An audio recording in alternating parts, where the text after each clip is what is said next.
हम सबका सौभाग्य है कि उत्तर मुंबई में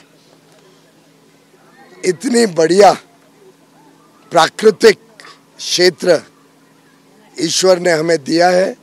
संजय गांधी नेशनल पार्क में जब जब आओ दिल आनंदित हो जाता है और उसके अंदर प्राचीन कैनरी केव्स 109 केव्स जिनकी शायद लगभग 1900-2000 साल पुरानी इतिहास को भी हमारे आर्कियोलॉजिकल सर्वे ऑफ इंडिया ने कैप्चर किया है।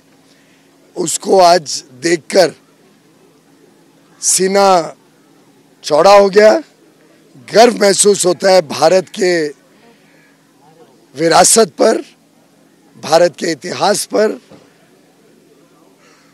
और मुझे पूरा विश्वास है कि जो प्रधानमंत्री मोदी जी ने विकास भी विरासत भी का संदेश देश और दुनिया को दिया है, उसको सही माने में हम उत्तर मुंबई में संजो के रखेंगे।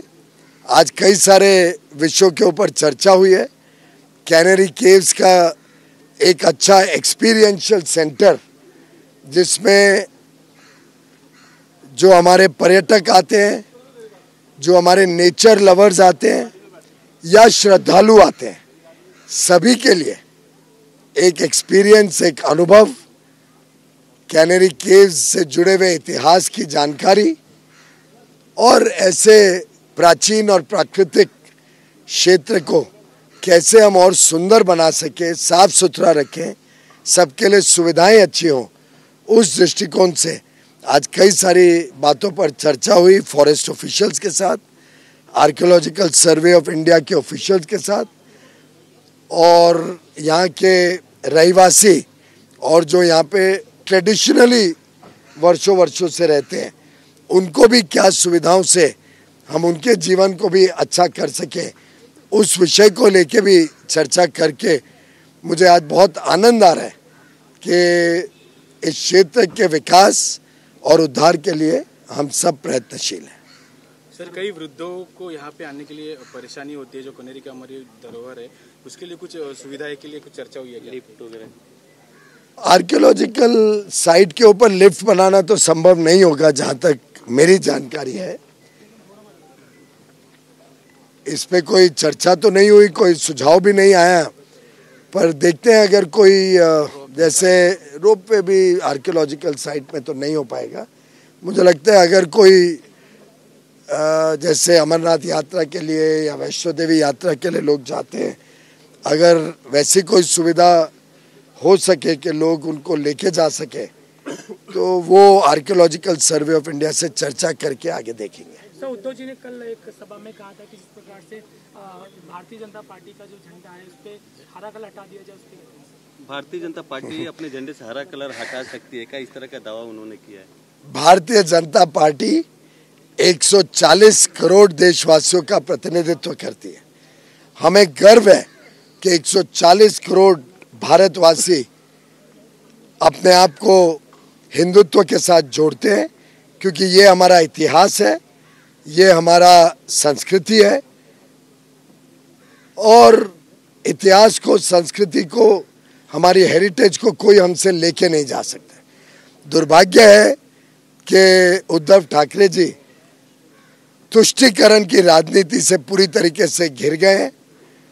उनको शायद जो थोड़ी बड़ी सीट मिली है इस बार, वो भी उस तुष्टीकरण की राजनीति के फलस्वरूप मिली है, तो वो और ज़्यादा उत्साहित हैं और ज़्यादा तुष्टीकरण में उनका विश्वास बन गया है।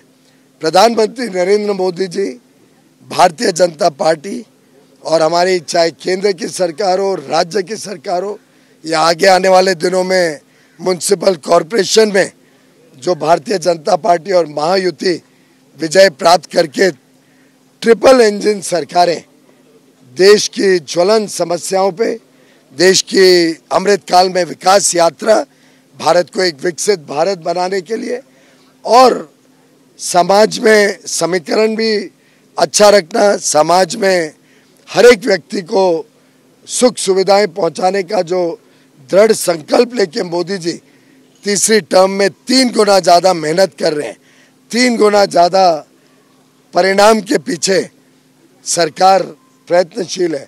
मुझे लगता है उद्धव ठाकरे जी की नकारात्मक सोच अब भारत की जनता, महाराष्ट्र, मुंबई की जनता स्वीकार कभी नहीं करेगी। अमित शाह जी को लेकर उद्धव ठाकरे ने कई सारी टिकट टिप्पणियां की है। उन्होंने कहा ईवीएम हटा के देख ले अमित शाह, फिर पता चल जाएगा कि पावर किसमें है, क्या है। मुझे लगता है कि उद्धव ठाकरे जी को आज के दिन कोई सीरियस लेता नहीं है।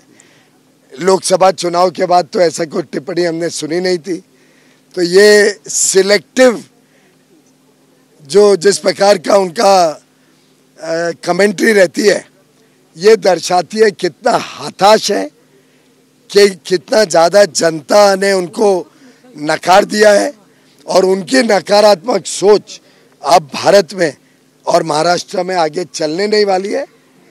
जनता ने उनको सही स्थान पे बिठा दिया है। सर, बाला साहेब ठाकरे को भारत रत्न देने की मांग अरविंद सावंत जी ने की है, उसके बारे में? बाला साहेब ठाकरे जी का सम्मान और इज्जत भारतीय जनता पार्टी, एकनाथ शिंदे जी और उनके सभी अनुयायी जो बाला साहेब की विचारधारा में विश्वास रखते हैं, वो सब बहुत अच्छी तरीके से संभाल रहे हैं।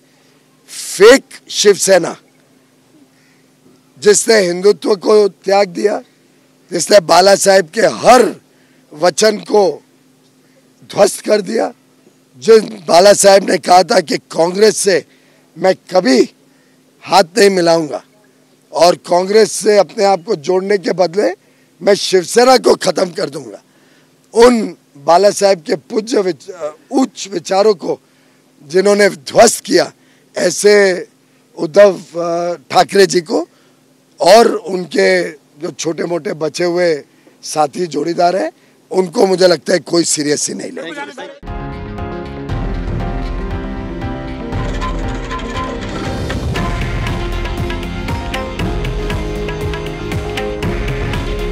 हे आहे देशातील नंबर 1 न्यूज नेटवर्क आणि आपण पाहत आहात TV9 मराठी। काळजी तुमची, हित महाराष्ट्राचं।